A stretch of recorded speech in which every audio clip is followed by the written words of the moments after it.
For politicians, money is power. They always crave more.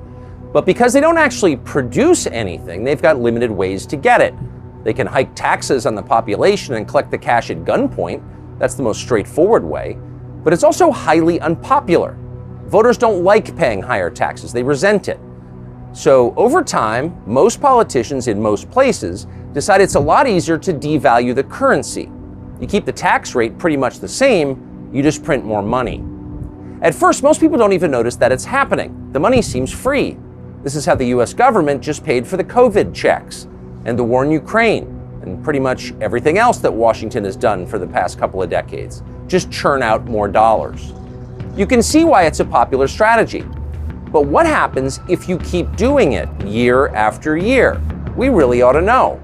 So to find out, we flew to Argentina, a country of 45 million people on the Atlantic coast of South America. 100 years ago, Argentina was one of the richest places in the world. It had everything: abundant natural resources, vast open spaces, a well-educated, capable European population. Its capital, Buenos Aires, once looked like Paris, but probably richer. You can still see remnants of that time as you walk around the city today, but the buildings are ratty now and marred by graffiti.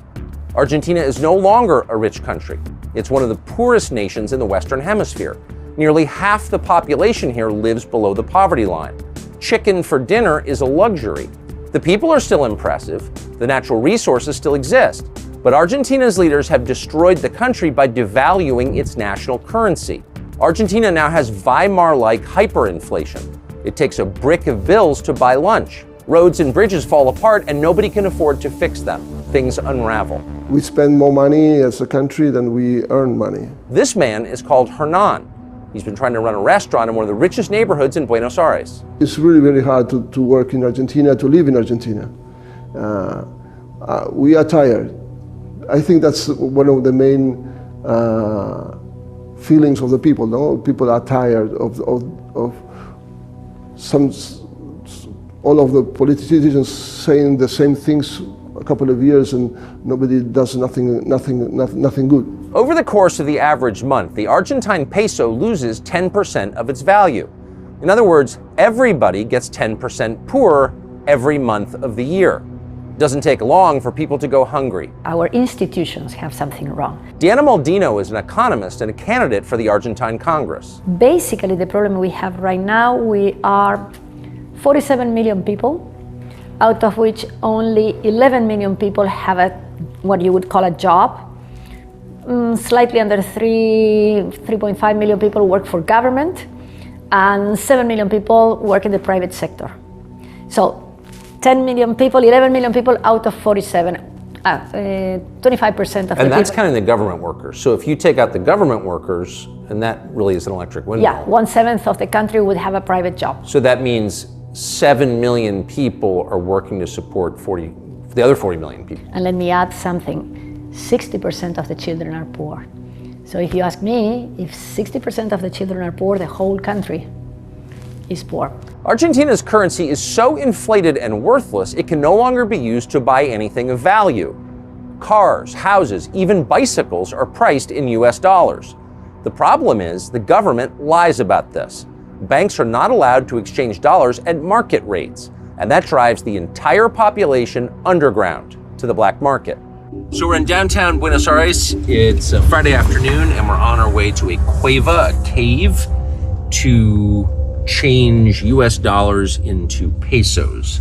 Now, the caves are the only place in the country that gives the actual exchange rate. The government lies about what its currency is worth and gives about half its value to people in exchange for dollars. So this is kind of the last outpost of economic honesty in the country, and of course the government is trying to shut them down. So we're gonna see if we can exchange 100 US dollars for Argentine pesos.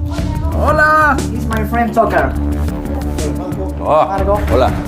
Is there security here? Yes. This is so cool. Well, we're on the top floor of a building, unmarked. We just got buzzed in after waiting outside for a while, and trying to change a $100 bill. Okay. How many money do you expect are you going to receive? I don't know. More or less. Guess.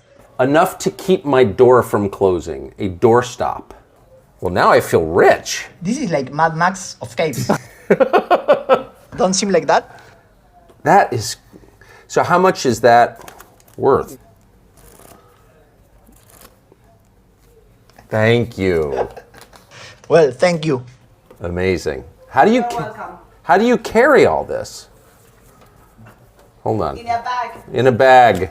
You know, it's obviously amusing, but it's also sad. Imagine if that was your country, this was your national currency, and it was like, it had the value of home insulation, you know?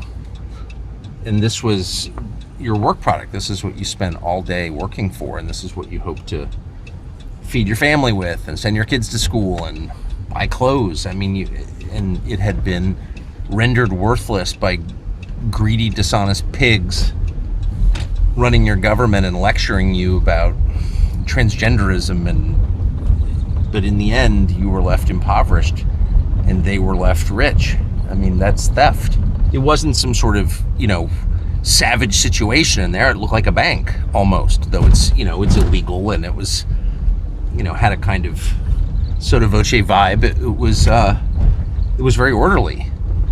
But imagine if your life entailed going 4 times to a quote cave just to get the actual exchange rate on your money that you made by working.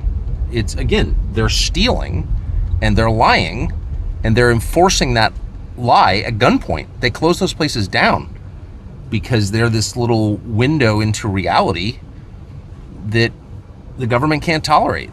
That's what a collapsing society looks like. Everybody's moving backwards. Nobody can tell the truth about anything. The functions of ordinary life have to be conducted furtively in caves. In Argentina, the incentives are now so perversely inverted that many people decide it's not worth working. They can make more money sitting home idle. Sometimes we don't work because it's cheaper not to work than to work. Why is it cheaper not to work? Because you have to pay a lot of taxes to the people, and the unions and that sort of things that are very, very expensive. So sometimes we prefer not to work.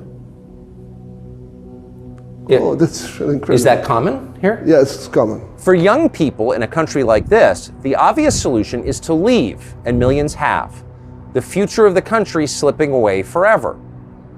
What's remarkable is that's just fine with the current Argentine government and with the Western media and NGOs that prop it up and relentlessly defend it. They're happy with the corrupt status quo. They're thriving.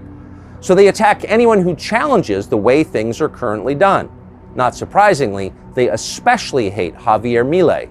Creo que A ver, estamos los que laburamos, sí, Es que generamos cierto, riqueza. yo Están no los te vi laburar parásitos nunca. como eso. Yo no te vi laburar nunca. Sí, bueno, a vos no justo. te vi laburar Bueno, nunca. Javier, Lo único que te veo es acá. A vos no te vi laburar se genera nunca. riqueza. Diputado, Javier, tranquilo. parásito. Tranquilo. Parásito. Somos estéticamente superiores. Sí, digamos, ¿cómo eran los edificios de los zurdos? Cuadrados, negros, oscuros, sin ventanas. Eran inmundos. Teníamos las Torres Gemelas hasta que un hijo de puta las tiró abajo. Tenemos el Guggenheim. Es una maravilla. Inventamos la minifalda y la bikini. ¿Saben qué? Yo he decidido. Vamos con el capitalismo. ¡Viva la libertad, carajo!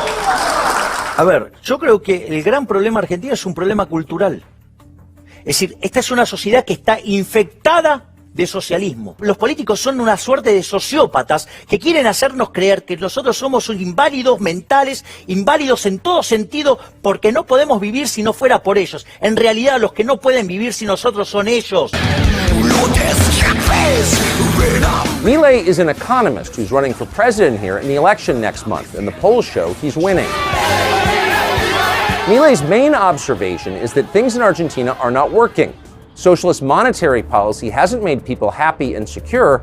It's wrecked pretty much everything. It's destroyed the economy and families and the national spirit. It's enriched just a few. That's hardly a radical interpretation of events. It's obviously true, and everybody knows that it's true. But for daring to notice it, the stooges at Jeff Bezos' Washington Post and many other Western media outlets have denounced Javier Milei with rising hysteria as some kind of crypto-Nazi. Thankfully for Milei, the working-class young people who support him don't read the Washington Post. We sat down with Javier Milei for a long and interesting conversation which will air here tomorrow in this space. Keep in mind as you watch it that it's not just about Argentina. It's about you and your future too.